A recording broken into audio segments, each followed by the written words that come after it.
I want to ask you guys the number one tip for buying used hot toys, because this is something that I think a lot of us do. And I want to just share, I'm just going to share Facebook. And our boy Andrew James is on here. I can share his post if we want. But yeah, I mean, you're going to see these type of posts all over Facebook, right? You're going to see a lot of people moving on from figures. And the question would be, what do you do as a collector when you join these groups? It's like it's a difficult decision, right? Because you're like, man, I got so much temptation out there, and like, do I want to hop on these used figures? What kind of risk am I incurring? Am I getting a good price? There's a lot of different factors. So for new people or for more experienced collectors, what would you guys say the number one tip for buying used hot toys is? Because like I said, this is a market that has a lot of used hot toys out there. I'll let you go first on this one, Kiko. I have some thoughts of my own, but I'm going to save them for last. So what do you think? What's your number one tip for people? Things have changed so much over the past year because, I mean, just the market itself, pricing wise. I'm not going to talk about the price. I want to talk about some of the things that may not be thinking about, because everyone look at a price like, oh, good deal, I'm going to grab that. But here's the things that I would think about, because I'd probably say half of my collection is used, because eventually, if you want to grab other things, you're going to have to collect backwards. It's just the way it is, because these figures aren't released anymore. That's not like you can go grab them off the shelf, anything like that. So if there's an older figure you want, it's going to be used essentially. Very rarely. And that's the thing, is I don't understand I only want sealed in box. I don't know if there's any way to ever prove that. Yeah, you can take a picture and show it, but who's to say it wasn't taped back up? I don't know if there's any way to ever prove the sealed mint in box. But here's the thing I'd say is that I want to see 100% what it is I'm getting. Don't ever buy a picture, or I'm sorry, don't ever buy a figure with the stock picture. Don't ever do that, because you need to see what it is. I love these buy sell trades where they have, the name, the date, that this is the figure you're getting. Once you confirm that this is it, then there's those things you want to look for, and you need to ask the questions. Be like, hey, for example, one of the things I was chasing earlier in the year was the Death Star gunner. That's one of the things I wanted to have. And one of the things that quite often is left off is the antenna. Is it either breaks off, it's lost, whatever. Mm-hmm. So whenever I was looking at some of the ones on, eBay or Facebook or whatever it may be, I'd be like, okay, cool, I'm interested. Do you have the antenna? And it comes down to, doing a little bit of research. You do have to do a little bit of work when it comes to the used version of these things. Know what they come with. Know what the condition is, and then also look at the date. Is this a 2015 figure, a 2014 figure? Know that, things may not be holding up as well as something from 2 years ago. Right. So make sure it comes with everything. And the thing that I cannot stress enough, ask as many questions as you want. If they're not going to be straight with you and be like, well, you're asking too many questions, I'm not interested, you're done. Because if this person's not going to be straight with you and answer every question you have, because think about it. Yeah, you may be getting a good deal, but you're at minimum, you're probably paying $150 at minimum for any of these figures. That's a lot of money, and if you're just saying, if someone's not going to answer my question, they're not getting $20, let alone $150. They're going to answer every single one of my questions. Exactly. Fuck them. This is a true story. Yeah. This is a true story of something, is that I was trying to run down the Stormtrooper Han. The Stormtrooper Han. You know what I'm talking about?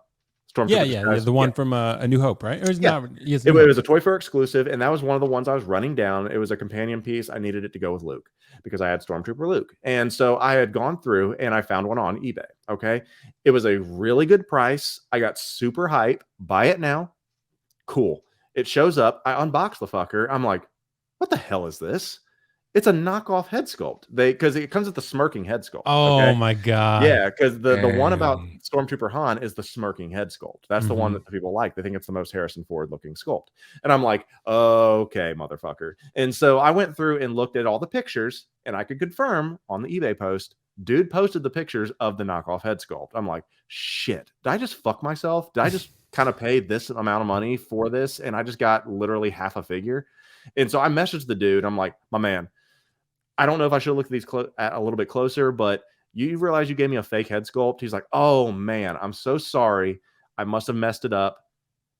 Story worked out. The dude sent it to me next day, the real head sculpt. Wow. It worked out. But you need to know that, because some people will be like, oh, cool, I got a new Stormtrooper Han. But you may not know that you have a knockoff head sculpt. You need to know what it comes with. I know I rambled a little bit about that, but doing your research, knowing what is out there is so damn important. And if Yeah. people aren't going to talk with you and the communication is shitty, bail. Do not run on that. Right. I will say, like, the kind of layup gimme answer is pretty much always pay PayPal goods and services. Yes. Unless, that's, I've seen that in the comments. That's a really good choice. I mean, you have protection. You can definitely, pay. I don't really recommend paying friends and family ever, unless you just really know the person. Like, if it's the dude, my friend down the street, and I'll be like, okay, yeah, I'll pay you friends. If Rob bought something from Carlos, I'd pay him friends and family, right? But if I'm not buying something from Carlos or Kiko or someone I really know or trust, then I'm not really doing that. Honestly, I mean, one thing you can say is, like, if you buy from like a YouTuber per se, you probably could pay friends and family if you wanted, because if they ever scammed you, you could just destroy their reputation. So, I mean, you could do that, I guess, if you wanted to. But but I would say still pay goods and services if you can. Carlos, what do you think, bro? What's your number one tip for people buying Number used? one. All right, so I've shared the story that I collected like close to like 200 figures or something like that, 150. So, man, I've done a lot of buying, I've done a selling. I can tell you a bunch of shit. The number one thing, the number one rule that I've come to establish is that whatever figure you want, go to eBay, type in Hot Toys, let's just put Captain Rex, right? I'm going to select it and make sure that it's only the US, and then I'm going to look at the sold listings. All right? 100%. I'm going to look at the sold listings. Whatever that amount is, 10 to 20% below, and make sure it's a good listing, because sometimes it can be skewed because it's super low. But then when you click on the listing, it's like, oh, you had a broken backpack or a broken this. A good listing, right? 10 to 20%, ideally 20% lower than that amount. Write that amount, and that's the amount you want to go and you do an ISO post for, right? And it works all the time. So let's say it's $200. You see them, sold on eBay, 20% lower, right? So that's like $40 less. So you post like 160, right? I'm assuming that's what you're saying. You're going to be able to say, hey, I'm looking for a Captain Rex ISO. Don't put the price. Just know 160 is like, if you can get 160, you're buying it. You make that ISO post, ISO, which means in search of, and you're going to get a ton of people who are going to, reach out to you, and you negotiate that price. That's how I've done it. And when I sold a ton of my figures, I think I sold like close to 200 figures, and I must have lost like $400, something like that, across like so many. And most of them actually made money, but the shipping kind of, fucked me sometimes. But meaning that you can get into this very, very, carefully by doing it right. So if you're going to buy a used figure, that's what I would do. ISOs, do that, and notifications. I know that's 2 tips, but notifications. Go on eBay, type in Hot Toys Captain Rex, and set the notifications, email and text, so you get a notification when something's popped up. And again, you already know what's your bottom, what the price you're looking for, and then you turn on notifications for BST groups. And then when something's posted, you can kind of see it. But honestly, the ISO post has almost never let me down. I usually, like for example, I was looking for the IG-11, and at that time he was going for like 200 in the group or something, but I noticed on eBay he was going a lot lower. So I made an ISO post, and I've got one brand new, right, sealed and everything, for like 160 shipped, just because I was able to negotiate it. I think that's where we landed, or maybe 165, something like that. Point is that that would be the number one tip. Look at the prices on eBay, 10 to 20% lower than what the listing sold. That's a good listing of a figure you would want. Like, some are loose, right? Some are not. So of a listing that you would want, and then make an ISO post. And then that's how you can buy a really good figure at a really good price. Well, the one thing I would say also is, if I were going to say number one tip for buying used Hot Toys, try not to. Because I mean, I just really don't buy used anymore personally, unless it's a figure that you just have to have. Like, for example, the DX13 Battle Damage Terminator. Like, I absolutely love that figure, and I paid a little bit for it. I paid about $500 for it. I think it was maybe $3 something retail, but I got an extra, some clothing parts and stuff, so that type of stuff. But when you buy a figure like that that's considered a grail, then you're paying for that. But at the same time, collecting backwards can be a very dangerous thing, because look, right, InArt's got Terminator 2 now, right? And if I had just Yeah. waited maybe a little, like maybe another couple years, right? That's still a long time not have a Terminator. But if I had just waited a little bit, maybe I could have got that hopefully superior Terminator anyway.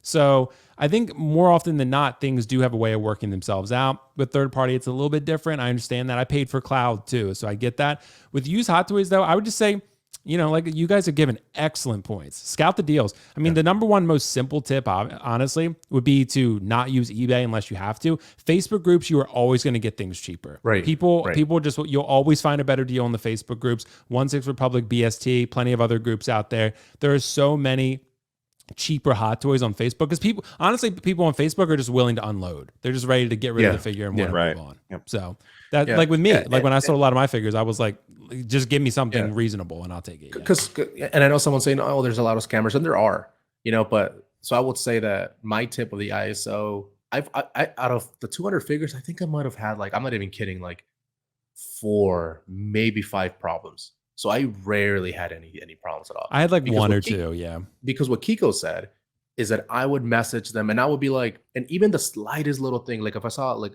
you know, a ring, I'll be like, can you take a picture of that? And they will be like, no, that's too much work. I'll be like, okay, well, I'm gonna go with someone else. Yeah, Because, 100%. you know what I mean? You know, Yeah, I was just saying I is would that ask if they're for it. not willing to work with you, man, then they don't get your money. Is that it's a business transaction. If they're not willing to work for you, absolutely not. Yeah. Right. And the questions I would always ask is like, hey, dog, pet free and smoke free. So I will make sure I have that because sometimes they won't list it. But I never really had a problem with figures because I would ask so many questions. I remember at one point, and I got really annoying with a lot of my buyers, is that I would ask them like, I need a video. Especially like Iron Man, I need a video of you racing the arms like a T and then they can hold up. Because I would notice that sometimes when I would ask them to do it, they would hold the arms, and they would just fall back down. I was like, oh, you motherfucker, I would have caught that. You know what I mean? So little things, like depending on the age of the figure, if it's like a 10-year-old figure, that's different. But dude, I would ask for so many questions. It would almost be annoying, honestly. And that's how I almost made it with like very few. And the ones that I had problems with were the ones that I never did my due diligence. I just kind of was like, oh, okay, it's cool, it's free. Okay, let's buy it. You know what I mean? So. Yeah. Well, excellent thoughts on that one, guys. I want to address a couple super chats we got.